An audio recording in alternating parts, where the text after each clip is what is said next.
संख्याओं तक लिख लिया। उसके बाद फिर हमने देखा कि 4.45 और 4.46 के बीच में वो होगा, 4.4 और 4.5 के बीच में वो होगा, फिर उसे खोला। इस तरीके से क्रमवार खोलते हुए हमारे पास जो हमें संख्या चाहिए वो मिल जाएगी।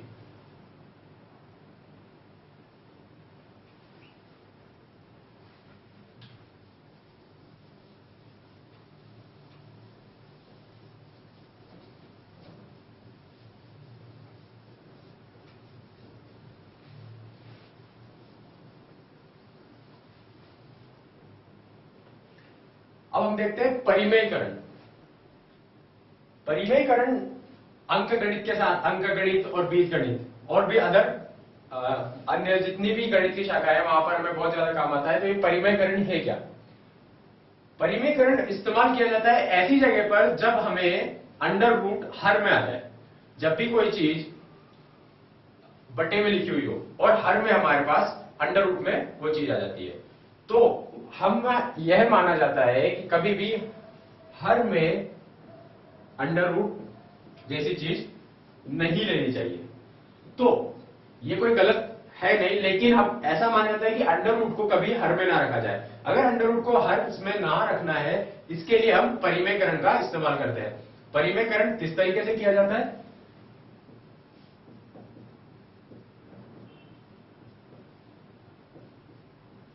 जैसा कि नाम भी बताता है, परिमेयकरण यानी कि उस संख्या का परिमेय संख्या में रूपांतरण। ये एक संख्या p बटे q में लिखी हुई है, अब इस संख्या को हम परिमेय संख्या में रूपांतरित कर दें। उसके लिए हमें क्या करना होगा?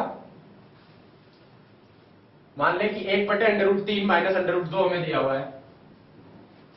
इसके परिमेयकरण के लिए हम इसी को गुणा करते हैं इसके हर में जो लिखा हुआ है, जो चीज हर में लिखी हुई है उसमें सिर्फ इस साइन को उल्टा करके। यानी कि अगर हम यहां इसको गुणा करेंगे अंडर रूट 3 अंडर रूट 2,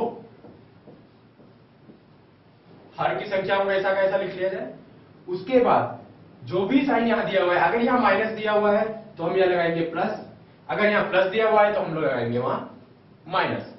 अब हमारे पास ऊपर under root 3 plus under root 2 ऐसा।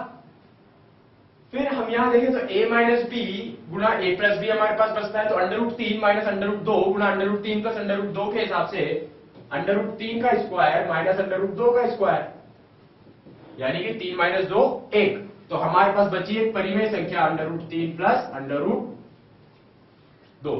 तो ये हुआ 1 बटे under root 3 minus under root 2 का परिमेयकरण।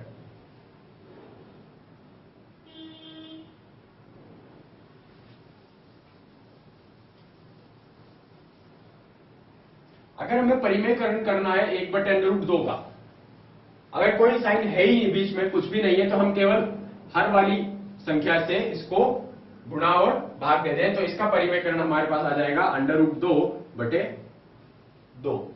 ये हुआ 1 बटे अंडर रूट 2 का परिमेयकरण। अब हम देखें 1 बटे under root 5 plus under root 3 का परिमेयकरण।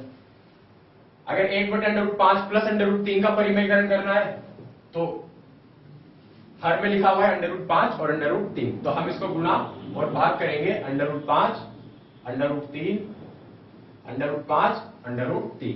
अब यहां प्लस है तो बीच में हम लोग लगाएंगे माइनस का साइन, तो under root 5 minus under root 3, ये ऐसा कैसा अंडर रूट 5, फिर से a प्लस बी गुणा a माइनस बी, यानी कि a square minus B square हमारे पास बचेगा। तो हम लिख सकते हैं इसको अंडर रूट 5 का स्क्वायर माइनस अंडर रूट 3 का square, under root 5 minus under root 3 ऐसा का ऐसा, नीचे हर में बचेगा 5 माइनस 3 बराबर 2।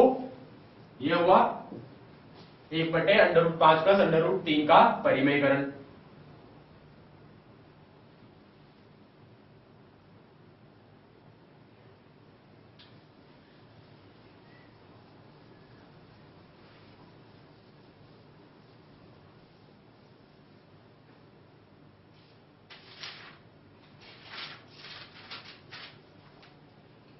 तो ये हुआ हमारी संख्या पद्धति में परिमेयकरण।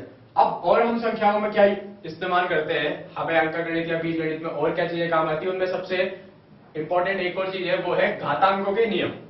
घातांक, जैसे हम जानते हैं कि हर चीज पे घात लगी हो सकती है, जैसे कि 2 की घात 2, 3 की घात 4, 3 की घात 5, 64 की घात 6। इन चीजों को गुणा